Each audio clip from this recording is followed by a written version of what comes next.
cases expected to drop to single digit. Several sectors to resume full operations today.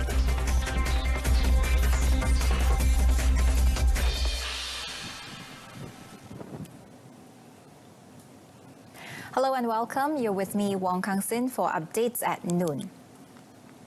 The daily number of new positive COVID-19 cases in the country is expected to drop to single digit by the middle of May. Health Director General Dr. Noor Hisham Abdullah said this projection was based on the trend where the new positive cases reported daily had dropped to double digits in the past week. However, he said whether this target can be achieved or not depends on the people's adherence to the new norms they have been practicing since the Movement Control Order MCO was implemented on 18th March.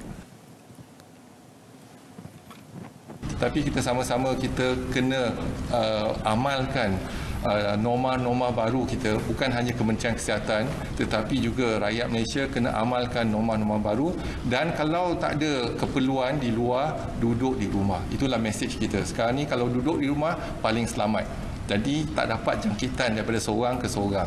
Jadi sekarang ni kes yang keboleh jangkitan pun semakin berkurangan. Jadi kita harapkan keboleh jangkitan daripada 1,700 kes boleh kurang pada 1,000 ataupun 500. Jadi itu yang lebih penting. Dr. Noor Hisham also stressed that the lower incidence of new positive cases was not because screenings had been reduced. On the contrary, screenings had been maintained at around 11,000 daily, and testings will be increased to reach up to 22,000 tests daily by next week. He also said the antigen test kits ordered from South Korea were expected to enable the Health Ministry to screen all healthcare frontliners every 2 weeks. The test kits, which are expected to arrive next week, would also be distributed to all hospitals treating COVID-19 cases in the country. Meanwhile, Dr. Noor Hisham also urged those suspected to have been exposed to COVID-19 positive cases at the Selayang Wholesale Market to come forward for screening, especially if they have symptoms like cough and fever. He said the ministry was actively conducting case detection among those who have links with the Selayang Wholesale Market cluster, including traders at the Taman Mega, Jalan Osman and Chowkit wet markets. Seperti kumpulan tablik dulu, kita galakkan mereka tampil ke depan untuk dibuat saringan. Jadi mereka yang ada ataupun disyaki ada pendedahan kepada kes yang positif, jadi kita Kementerian Kesihatan syorkan mereka tampil ke depan untuk kita laksanakan saringan. Terutamanya kalau mereka ada gejala, contohnya batuk, demam dan sebagainya. Asked whether any reinfection was detected among those who had recovered from COVID-19, he said there had been none so far. A newborn baby was diagnosed with COVID-19 after being born to a mother who was suffering from the disease. Health Director General Dr. Noor Hisham Abdullah, when confirming this, said it had not been ascertained whether the infection had taken place before the baby was born or after. Speaking at his daily COVID-19 press conference, the Health Director General only confirmed that the newborn was infected. Memang kita ada satu kes, iaitu melahirkan anak yang 18 hari dah positif lah. Jadi tapi tak ada masalah dari segi kandungan dan sebagainya. Yeah. He, however, did not elaborate further on the matter. The Social Welfare Department, JKM, has distributed almost 337,000 food baskets to 1.34 million households during the Movement Control Order MCO period. Its Director General Zulkifli Ismail said this does not include the contributions from the non-governmental organizations, private sector, individuals and others. In a released statement, Zulkifli said during the MCO period, the JKM worked with the Civil Defence Force and RELA to coordinate and distribute food baskets to needy people throughout the country. Zulkifli said the food baskets were from funds obtained from the Finance Ministry and the COVID-19 Fund.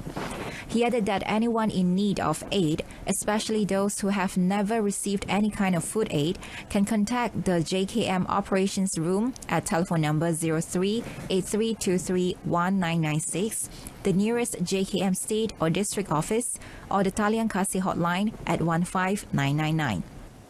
Among the items in the food basket are rice, cooking oil, sugar, flour, condensed milk, salt, vermicelli, salted fish, anchovies, soya sauce, chili sauce, sardines, tea or coffee, biscuits, spices, and dried chili.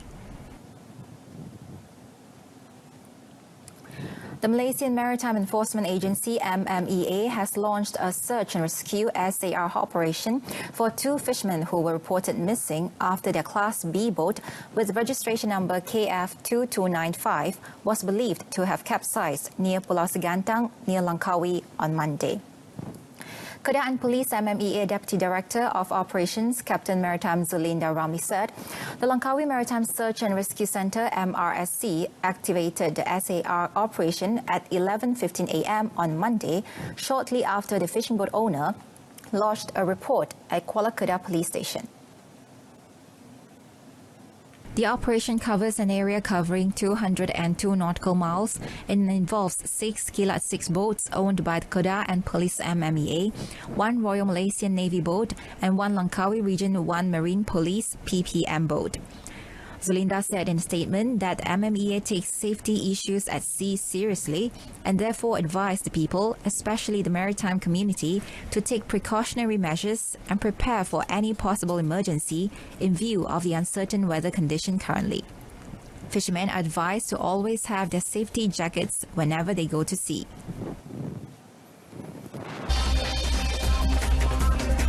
Coming up next, 4.5 billion ringgit approved to assist SMEs.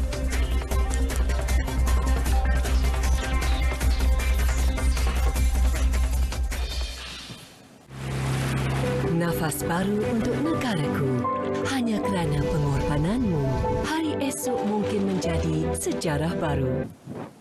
The Yang di-Pertuan Agong Al-Sultan Abdullah Riayatuddin Al-Mustafa Billah Shah has called on all 1.5 million employees and employers of companies in certain sectors which have been allowed to operate during the Movement Control Order MCO period to adhere to the standard operating procedure and guidelines set by the Health Ministry as well as enforcement agencies. Strict adherence to the guidelines is important to prevent the emergence of a new COVID-19 cluster, as His Majesty is aware of the current situation faced by all parties. As such, the King hopes that the people would continue to be patient and persevere in dealing with the challenges until the situation returns to normal. International Trade and Industry Minister Datuk Seri Muhammad Azmin Ali was granted an audience with the King yesterday to brief and update the King on measures taken by the government to mitigate the effect of COVID-19 on the economy and welfare of the people. Comptroller of the Royal Household of Istana Negara, Dato' Ahmad Fadil Shamsuddin, in a statement said, through the 30-minute video conference at Istana Negara, His Majesty was briefed on the roles and measures taken by the International Trade and Industry Ministry, MITI, following the announcement of the Movement Control Order, MCO, which took effect from 18th March.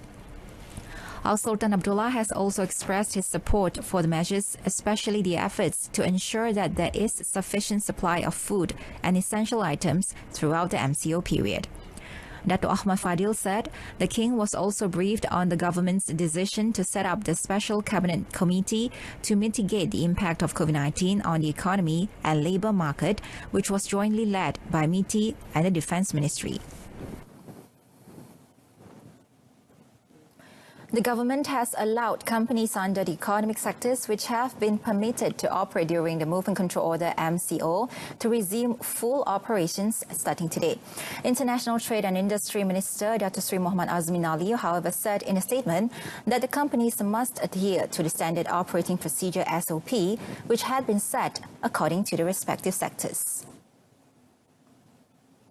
The minister added that the failure to comply with the SOP will result in the immediate revocation of the permission to operate and legal action will be taken.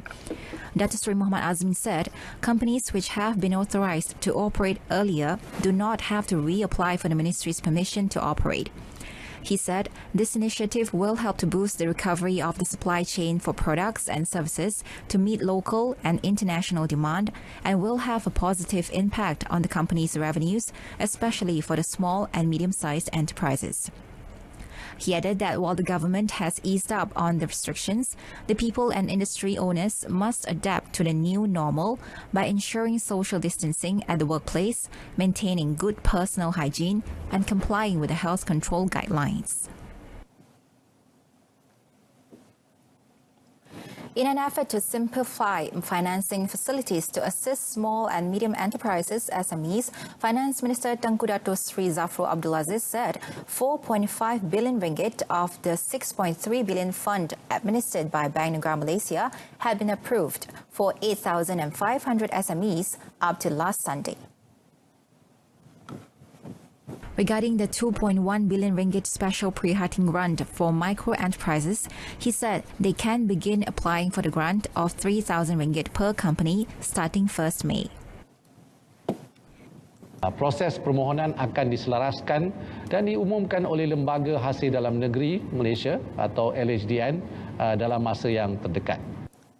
On the wage subsidy program to assist employers in retaining their workers, Tengku Zafrul said up to 26th April, the government had approved applications from 195,000 employers involving 1.5 million workers, compared with 159,000 employers involving 1 million workers a week earlier.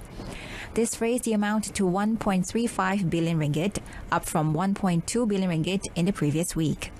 The program has a total allocation of 5.9 billion ringgit, which is estimated to benefit 3.3 million workers. The Perak government will work together with industry players to rebuild the state's tourism sector after the Movement Control Order MCO has been lifted. State Executive Council Exco Dato' Noli Ashlin Muhammad Radzi said this followed the closure of several hotels in the state following enforcement of the MCO. Dari pihak kerajaan negeri, kita sedang merancang bagaimana kita boleh bekerjasama dengan pihak pihak industri pelancongan ini untuk mitigasi keadaan-keadaan yang akan berlaku selepas post PKP. Hasilnya apabila kita lihat business is almost zero for the tourism sector. Jadi sememangnya kita ambil rekod dan kita juga interview setiap hotel yang mengambil keputusan untuk melakukan sedemikian. Tapi pada masa yang sama kita berharap kita akan cuba cari satu formula di mana pekerja-pekerja yang telah diberhentikan boleh mendapat alternatif lain dari segi peluang pekerjaan baru ataupun daripada segi orang kata peningkatan kemahiran diri mereka sendiri. She added it has become a huge problem because many people have lost their job, involving about 200 employees for a hotel, and this is going to drastically increase the unemployment rate. The State Housing, Local Government and Tourism Committee Chairman said this after the exchange of a Memorandum of Understanding MOU on Smart Iftar at Perak between Digital Perak Corporation Holdings and Adventure 360 Sdn Berhad, the handler of the online delivery service platform, namely Yeza, Foodpanda and Grab. She said some of the hotels were forced to close only after a few months in operation as there was no business. Among the plans being made by the government, she said, were to organize skills training for those who were laid off and create new employment opportunities. On Smart Iftar at Perak, Dato' Noli Ashlin said it is an online Ramadan Bazaar portal involving the participation of more than 3,000 traders in the state. Since its operation on the first day of Ramadan, it has received more than 40,000 visitors, she said, adding that there are more than 4,000 registered riders to deliver the orders to customers. Mass Rapid Transit Corporation Sdn Berhad MRT Corp will review the rental waiver period for retailers operating at the MRT Sungai Buloh Kajang SBK line stations if the Movement Control Order MCO is extended beyond 30th June, which is the end of the current 3-month waiver period. MRT Corp Chief Executive Officer Abdul Yazid Kasim said it had waived 3 months rental for retailers beginning 1st April, in line with the government's decision for all government-owned companies to implement steps to help businesses facing difficulties due to the impact of COVID-19. With the MCO, public transport usage has dropped drastically and has impacted business of the outlets. Abdul Yazid hoped that the rental waiver will help the retailers weather the tough business environment caused by the MCO, as our retailers depend very much on commuters and free movement of people. He said in a statement that 9 companies with 39 outlets between them, out of which about 80% are convenience stores, will benefit from the waiver, which will result in cumulative savings of about 400,000 ringgit. In other news, the Cabinet has accepted the Health Ministry's MOH recommendation on the one-day Parliament sitting decision. Minister in the Prime Minister's Department, Dato' Taqiyuddin Hassan, said the MOH, who is responsible in dealing with the COVID-19 pandemic, advises the government based on data and facts about COVID-19. Kita memutuskan itu berdasarkan kepada senario apa-apa saja. Sebagai contohnya dalam isu COVID ini, menteri yang mempunyai kuasa ialah Menteri Kesihatan under the Act. So all government activities must based on recommendation or advice from a proper ministry, that is Minister of Health. He was met after representing the Sultan of Kelantan, Sultan Muhammad V, to present 2 million medical hand gloves to MOH in Putrajaya. That concludes today's updates at noon. In our top story, daily new COVID-19 cases expected to drop to single digit by mid-May. News on 2 comes on at 7 this evening. I'm Wong Kang Sin. Stay safe, everyone. Thanks for watching.